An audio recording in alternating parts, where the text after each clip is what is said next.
और बड़ी खबर आपको बता दें, बीजेपी ने जारी कर दिए प्रत्याशियों की 5वीं लिस्ट। बीजेपी की लिस्ट में 111 प्रत्याशियों के नाम हैं। 111 प्रत्याशियों के नामों की सूची जारी की गई है। बेगूसराय से गिरिराज सिंह को एक बार फिर से टिकट दिया गया। कुरुक्षेत्र से नवीन जिंदल को टिकट दिया गया है। पीलीभीत से जितिन प्रसाद चुनाव लड़ेंगे, जो यूपी सरकार में इस वक्त मंत्री हैं। सुल्तानपुर से मेनका गांधी प्रत्याशी हैं। मेरठ से राजेंद्र अग्रवाल का टिकट कट गया है और अरुण गोविल को टिकट दिया गया है। अभी उन्होंने थोड़े दिन पहले भारतीय जनता पार्टी ज्वाइन की थी। इसके साथ ही मंडी से कंगना रनौत को प्रत्याशी बनाया गया। अभिनेत्री कंगना रनौत मंडी से लोकसभा का चुनाव लड़ेंगी। बड़ी और अहम खबर इस वक्त की आपको बता रहे हैं, बीजेपी ने कुल 111 प्रत्याशियों का नाम जारी किया है और 5वीं लिस्ट है ये भारतीय जनता पार्टी की। विकास चंद्रा हमारे सहयोगी ज्यादा जानकारी के लिए इस वक्त लाइव जुड़ रहे हैं। विकास, बड़ी बात यह है कि जो लिस्ट है उसमें तो उत्तर प्रदेश की अगर हम बात करें तो कानपुर में सत्यदेव पचौरी थोड़ी देर पहले उन्होंने कहा था मैं चुनाव नहीं लड़ूंगा। वीके सिंह गाजियाबाद से उन्होंने कहा था मैं चुनाव नहीं लड़ूंगा। इसमें कोई चौंकाने वाला नाम आपको नजर आता है या सिर्फ मंडी और बाकी बिहार में कुछ नाम चौंकाने वाले हैं? ये देखिए, केंद्रीय मंत्री अश्विनी चौबे का नाम बिहार की लिस्ट में नदारत है। उनकी जगह से दूसरे को टिकट दे दिया गया। हालांकि इस बात की अटकलें पहले से लगाई जा रही थी कि उनका टिकट इस बार कट जाएगा, लेकिन बाद में खबर ये भी आने लगी कि नहीं, अश्विनी चौबे को भी मैदान में उतारा जाएगा। आप बिहार की लिस्ट देखें तो अधिकतर लोग जो है वो रिपीट कर दिए गए हैं। सिर्फ राज्यसभा सदस्य विवेक ठाकुर को नवादा से टिकट दिया गया है। कंगना रनौत को लेकर के भी काफी दिनों से अटकलें लगाई जा रही थी और बाद में स्थिति साफ हो गई थी कि उनको टिकट दिया जाएगा और हिमाचल से उनको मैदान में उतारा जाएगा। आप देखिए, ठीक लिस्ट जारी 5वीं लिस्ट आने के पहले वीके सिंह का ट्वीट आता है कि वो खुद चुनाव लड़ने के इच्छुक हैं। इस बार एक नया चीज देखने को मिल रहा है। आपने भी इस चीज को महसूस किया होगा कि कई सारे लोगों ने ट्वीट करके पहले ही कह दिया कि मुझे चुनाव लड़ने की इच्छा नहीं है। हालांकि पार्टी उनको पहले बता रही थी और पार्टी के कहने पर ही लोग ऐसा करते हैं ताकि एक तरीके से प्रतिष्ठा भी बच जाए और टिकट भी कट जाए तो लोग ये न कहें कि इनका टिकट कट गया, क्योंकि वीके सिंह नाम बड़ा है। हालांकि वो लिस्ट सब सामने आने और भी लिस्टें आएंगी, देखना होगा कि कितने लोगों के और नाम कटते हैं। लेकिन आप देखें कि जो 5वीं लिस्ट आई है और 3 दौर की सीईसी की बैठक हुई। आज की बैठक में उड़ीसा की सीट भी शामिल की गई, क्योंकि बीजेपी वहां बहुत प्रयास कर रही थी कि नवीन पटनायक के साथ उसका गठबंधन हो जाए। इसी तरीके से आप सबसे बड़ी बात आप देखें, नवीन जिंदल की आज शाम को ही बीजेपी में ज्वाइनिंग हुई है।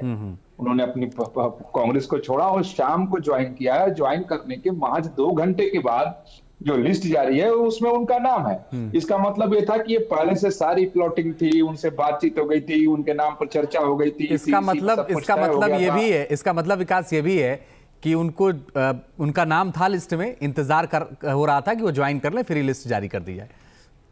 नहीं, शर्त मुझे लगता है कि इस तरीके में शर्त होती है। जितने तो वैसे लोग जब आते हैं तो शर्त लगाते हैं कि पहले आप नाम शामिल कर लें फिर आएंगे। आप देखें बीजेपी में कितने सारे लोगों ने ज्वाइन कर लिया, टिकट आ गया, उनके टिकट नहीं हुए तो उन लोगों को निराशाई हाथ लगी। तो नवीन जिंदल इसमें मास्टर खिलाड़ी साबित हुए कि पहले हमारे नाम को लिस्ट में शामिल करो, सीईसी में तय कर लो और फिर जैसे हम ज्वाइन करें तो हमारे नाम की घोषणा कर दो। ये डील पहले हो चुकी होगी और ऐसा होता भी है। इसके पहले भी हम लोगों ने लोकसभा चुनाव और विधानसभा चुनाव में इस तरह की डीलिंग को हमने देखा है। तो मुझे तो लगता है कि चौंकाने वाला नाम नवीन जिंदल का है कि 2 घंटे पहले बीजेपी में आते हैं। अब कुरुक्षेत्र जैसी सीट उनको दे दी जाती है। कंगना रनौत को लेकर के तो था कि भाई किसी सेलिब्रिटी को मैदान में बीजेपी इस बार वहां से उतारेगी और काफी एक्टिव भी थी।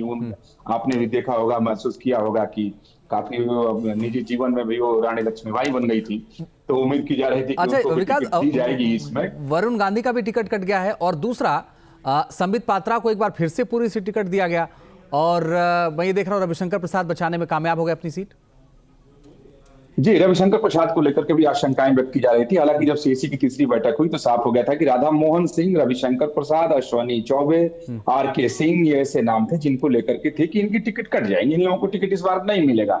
यहाँ तक कि रामकृपाल यादव के टिकट कटने की बात थी, लेकिन ये सारे लोग अपने टिकट बचा गए। आप देखिए कि बहुत ज्यादा रद्दोबदल नहीं है। अगर बिहार की लिस्ट पर आप निगाह डालें तो उसमें बहुत ज्यादा रद्दोबदल नहीं है, बहुत ज्यादा फेरबदल नहीं है। चूंकि कई सारी बातें आ रही थी कि इन लोगों के टिकट काट दिए जाएंगे, लेकिन टिकट इन लोगों ने काटे नहीं। आप उड़ीसा की बात देखें, पुरी से फिर से संबित पात्रा को ही टिकट दिया गया। पिछली बार वो चुनाव हार गए थे पिनाकी मिश्र से, लेकिन लड़ाई उन्होंने बहुत अच्छी की थी वहां पर और बहुत ज्यादा वोटों से वो नहीं हारे थे। और दूसरी बात है कि बीजेपी के पास वहां कोई ऐसा प्रत्याशी है भी नहीं। दूसरी सबसे बड़ी बात कि केंद्रीय मंत्री धर्मेंद्र प्रधान राज्यसभा से संबलपुर से उनको टिकट दिया गया है। वो भी इस बार मैदान में उनको भी उतार दिया गया है। तो बीजेपी ने पहले ही अपनी रणनीति साफ कर दी थी कि राज्यसभा के बहुत सारे लोगों को मैदान में उतारा जाएगा। लेकिन आज जो मुझे लगता है कि वीके सिंह का ट्वीट करके ये कहना कि वो चुनाव नहीं लड़ेंगे, चुनावी मैदान में नहीं उतरेंगे। अच्छा विकास, पता है दिन में जब उन्होंने ये बात कही, हालांकि उन्होंने थोड़ी देर पहले ही कहा था ट्वीट करके कि वो नहीं लड़ना चाहते, लेकिन बहुत सारे लोग ये भी सोच रहे थे कि शायद आरकेएस भदौरिया को वहां से टिकट मिल जाए, क्योंकि उन्होंने भी बीजेपी ज्वाइन कर लिया है। जी, बहुत सारे नामों पर अटकलें लग रही थी कि ऐसा आप खास तौर पर देखें कि मेरठ, गाजियाबाद और गौतम बुद्ध नगर, ये सीट, इन सीटों के जब बंटवारे होते हैं तो इसमें जातीय समीकरण रखा जाता है कि एक ब्राह्मण को जाए, एक ठाकुर को जाए, एक वैश्य कम्युनिटी को जाए। ये समीकरण बिठाया जाता है और उसी समीकरण को सभी पार्टी बिठाने की कोशिश करती है।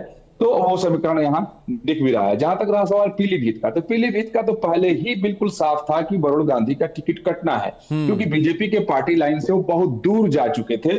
सोशल मीडिया हो या मंच से बयान देना हो, जो बीजेपी के खिलाफ, मोदी के खिलाफ, अमित शाह के खिलाफ उनके लगातार बयान आ रहे थे, तो ऐसे में उनको टिकट तो नहीं मिलना था, वो कंफर्म था। हाँ, इस बात पे अटकलें जरूर लगाई जा रही थी कि किसको मिलेगा। तो बाद में बात नाम आया था कि बीएल वर्मा को वहां से उतार दिया जाएगा, लेकिन जब लिस्ट आया तो देखिए बीएल वर्मा का नाम उसमें नहीं है। तो इस तरीके से बीजेपी जो है वो पॉलिटिकल और सोशल इंजीनियरिंग को देखते हुए ही तमाम उम्मीदवारों के नाम को तय कर रही है। जितिन प्रसाद को टिकट दे दिया। अब इस यूपी गवर्नमेंट में वो फिलहाल पीडब्ल्यूडी मिनिस्टर हैं और उनको पीलीभीत से टिकट दे दिया गया है। मुझे लगता है कि शायद उनकी इच्छा होगी लड़ने की, या नहीं थी? जी देखिए, उनकी इच्छा तो कतई नहीं रही होगी, क्योंकि वो मंत्री थे, वो अपना बहुत सुरक्षित मानकर चल रहे थे और पीलीभीत में बहुत टाइट फाइट मिलने की पूरी संभावना है, क्योंकि वरुण गांधी ने अपनी जमीन वहां खुद की बना ली है और इसीलिए पार्टी से उनकी ठन गई थी, यानी बीजेपी से, कि उनके ऊपर पहला आरोप यही लगा था कि वो पैरेलल संगठन चला रहे हैं, यानी बीजेपी से इतर उन्होंने अपना संगठन वहां पे खड़ा कर लिया था।